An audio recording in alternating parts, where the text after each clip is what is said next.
Let's talk about one of the most gatekept parts of being an influencer, how to get paid brand deals. Have you ever seen a content creator with a hashtag ad or going on free media trips and you've wondered, how the hell do they do that? Also, how much are they getting paid and how do I do that? This video is for you. Most influencers, including myself, figure out that process through a lot of trial and error and undercharging. But I wanted to break that cycle. Hi, for anyone who's new here, my name is Kara Harms. I've been a full-time content creator for over a decade. I have landed literally hundreds of brand deals. I've made over $1 million from my content with brands from Old Navy to Alaska Airlines to Sephora to Starbucks. Everything from small deals to free hosted media trips to massive $30,000 campaigns. Now I also run Whimsy School for Creators, a place where I can help other creators learn how to turn their influence into income. It doesn't have to be just a hobby. I believe everyone can get rich on their content. And on that note, in today's video, I'm gonna walk you through the exact process and how to land paid brand deals as an influencer. So before we get started into the secrets, you need to know why brands pay creators in the first place. Let's have a quick reality check here.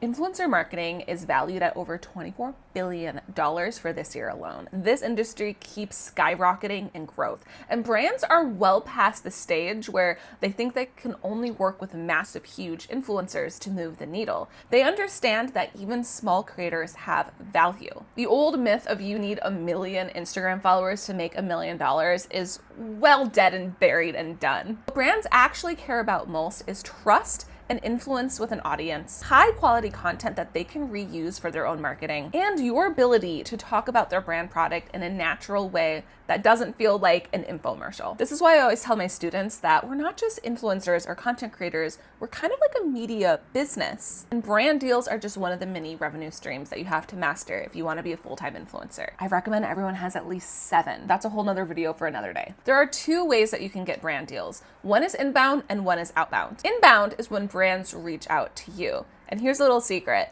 I don't really pitch myself anymore because I have mastered the inbound attraction strategy that I teach in Brand Deals 101. 95% of my brand deals nowadays are brands who come to me, they find me, they email me, I don't have to do any pitching. That strategy takes a lot of time and work to master. If you want to learn more about this strategy, check out Brand Deals in my caption. Outbound is the other way that you can reach out to brands, and that's what we're going to talk about today because that is something that you can take control of and do action on right now. Most creators dream of inbound and they spend all day, all year, just assuming that you had a couple of videos go viral on TikTok.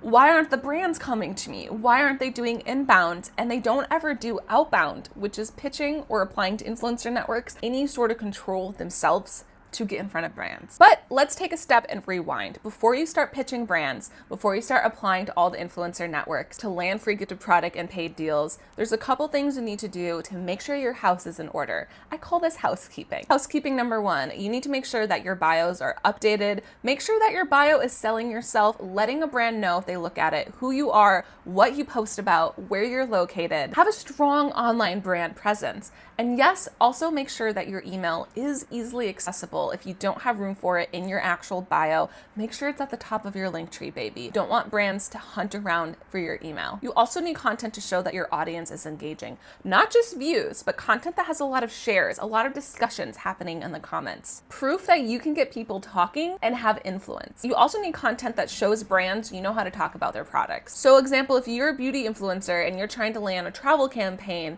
you have to start creating some travel content because otherwise that travel brand is going to look at your profile and be like, why did she pitch us for a travel campaign? All she talks about is skincare. This doesn't make sense. Delete, move on. You also need a really good media kit. A media kit is basically like your resume to sell yourself to brands. I also really like looking at my media kit whenever I'm having imposter syndrome because that still happens to this day. I like looking at it and seeing all of my data and my insights and my images like gathered in one place and being like, yeah, I am cool. I do have influence. I do have a lot of like powerhouse that I can offer here. Brands should love me. So I think every creator needs a media kit. If you don't know where to start, I have a free Canva media kit linked below in the caption that you can grab. Even if you're designing one yourself, make sure that your media kit has information about who you are, where you live, past brand case studies, helpful insights beyond just your follower account. Make it a story that sells yourself. Okay, so we covered why brands like to work with creators, and we also covered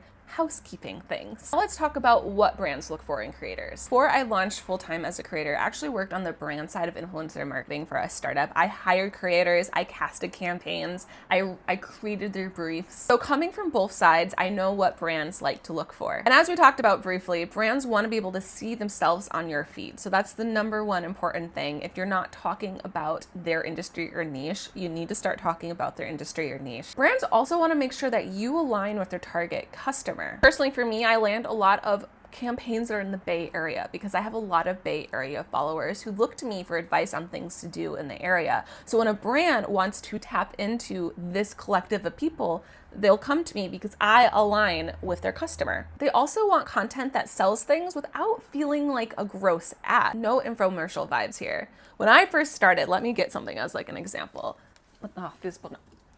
These binoculars were the closest thing. When I first started and everyone was like throwing spaghetti on the wall when it came to influencer marketing, like the best you could do really was like, buy these binoculars at Walmart. I love to birdwatch in them.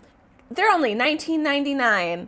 Yay. Like that was the vibe, but we have well expanded past that. Now content has to be sophisticated. It has to feel organic if it's going to do well in a feed. Customers are hyper aware of what sponsored content is, and they need things that feel like a higher level than just $19.99 today, link in bio, swipe up. So brands are looking for people who can talk about products that feel natural, that are an ad but don't feel like one. Lastly, brands love working with people who are professional, reliable, and easy to work with. People who have good communication skills, who can answer an email on time, who can edit a contract without losing their minds. They want to work with people who are trustworthy and will have content due on time. I can't tell you the amount of times creators that I know in real life submit content late. That is an instant recipe to never be hired by that brand or agency ever again. Okay, and here's the secret.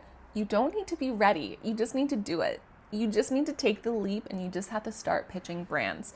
The day that you decide that your Instagram profile, that your TikTok, your YouTube, whatever, is a business and start acting like a business, everything is going to change for you. All right, so if you're sitting here right now nodding your head and you're like, okay, Kara, yes, like I'm reliable, I work hard, I submit things on time, I think I have good content, I have a little bit of a community built, you are ready, my friend, to pitch. So let's talk about pitching and how you're going to get that brand to say yes and give you money. Because this is where most creators freeze up. And I get it, like I'm a millennial, I still hate calling my doctor on the phone, and you can tell I'm in my 30s because this is how I think a phone is. But just remember, pitching doesn't have to be scary. You don't actually have to talk to someone, it's just an email. And even if the brand says no, that has zero indication of your actual worth or your actual value. I think most people are just afraid of the no. You just have to be brave and send that email. Okay, let's talk about a good pitch versus a bad pitch. So a good pitch is one that talks about you, but sells to the brand. It's more catering to the brand. Good pitch is one that a brand reads and they can't help but say yes to. A bad pitch is one that doesn't talk to the brand at all. It's just kind of talking about you. I've seen a lot of bad pitches. So here's an example of a bad pitch. Hi Sephora, I love your brand and I'd love to collab. Let me know if you're interested. Media kit attached. Super vague, no audience info, no idea, no personalization. Plus maybe that came in on a DM, not an email. Instant trash. Good pitch is one that is sent to an email address because DMs are for connections.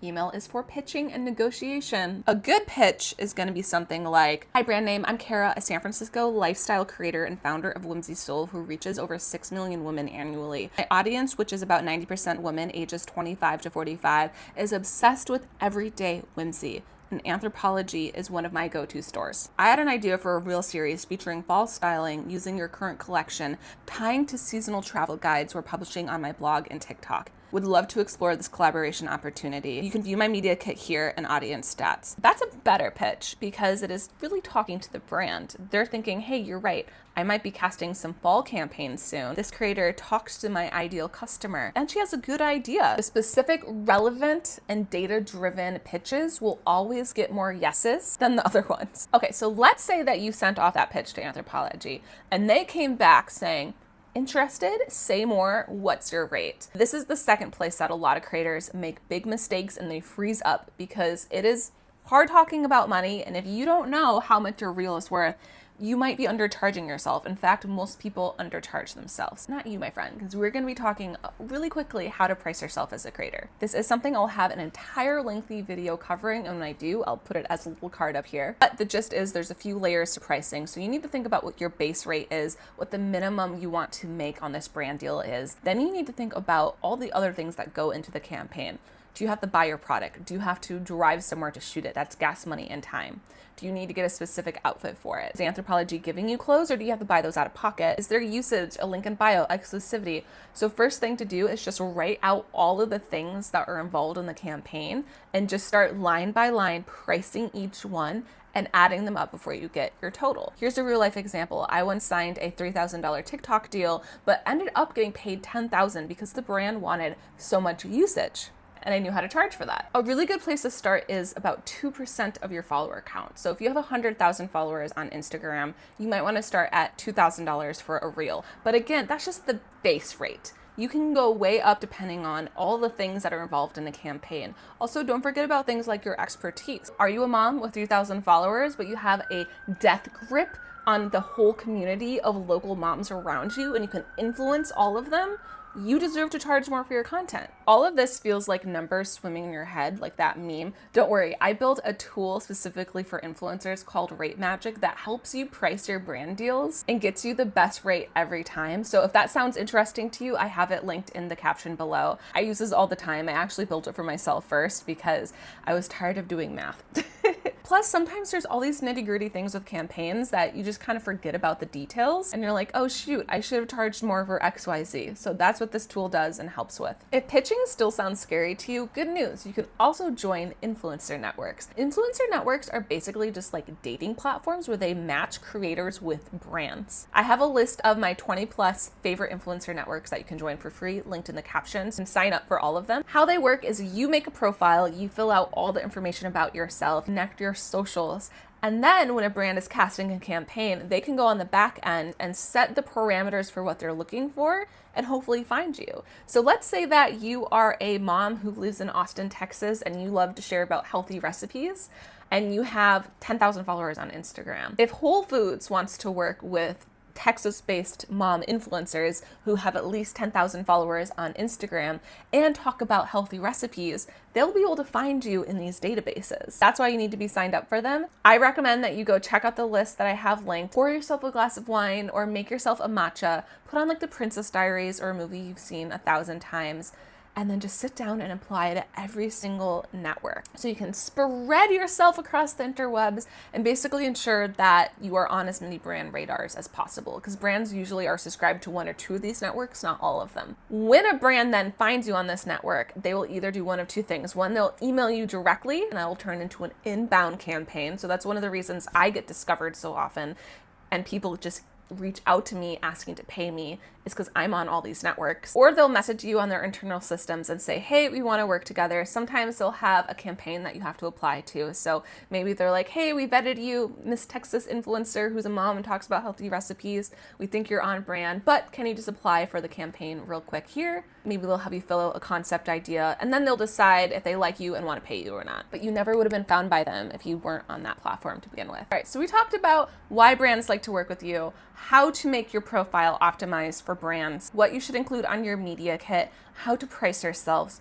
We are flying here, folks. We have covered a lot of good basics. Now I want to cover a couple major red flags and contracts. I have a whole list of 30+ red flags that I give my students in the brand deals course so they don't fall into this trap when they're reviewing contracts. But the most important ones that you need to know are: one, usage. I would say 9 times out of 10, a brand will always sneak in usage terms into a contract, which means you maybe disagreed for a single TikTok, but they're going to sneak in usage in perpetuity, which means they own it forever and can do whatever they want with it. I guarantee you, brands love to do this. So number one thing to look out for is the usage. The second thing you want to look out for is the payment term. Are you getting paid in a net 30, a net 60, a net 90?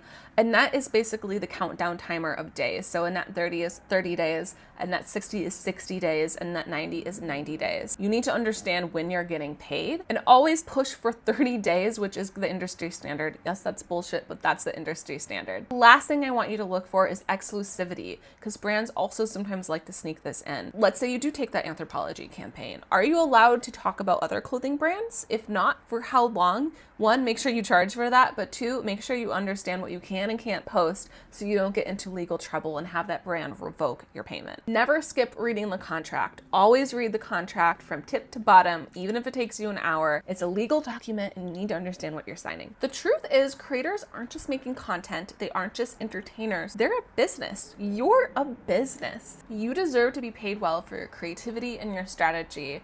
And a big way that influencers make money is with brands. If you're serious about turning your influence into income, hit subscribe, because that's all I yap about on here, is giving out free tips so you can learn how to turn your social media profiles into a business that pays your rent, pays your mortgage, pays your lifestyle. Homework time. So my homework for you from watching this video: 1, do all the things we talked about in housekeeping, including making yourself a media kit. 2, you're gonna make a list of 10 brands that you wanna work with, and you're gonna pitch them. You're gonna write individual pictures for each of them. Those pictures are gonna be data-driven, linked to your media kit, and sells yourself as a creator, and are written so the brand wants to say yes to you. Then you're also going to sign up for all of the influencer platforms that we talked about, so you can automatically be discoverable to brands for their paid campaigns. And of course, when a brand comes to you and says, we have a campaign, what's your rate? You now know the basics on how to price yourself. You're going to figure out your base rate, and then you're going to figure out all the other things that go on top of that to make sure that you're not undercharging yourself. Then you're going to sign that contract, make the campaign, and get paid. See you next time.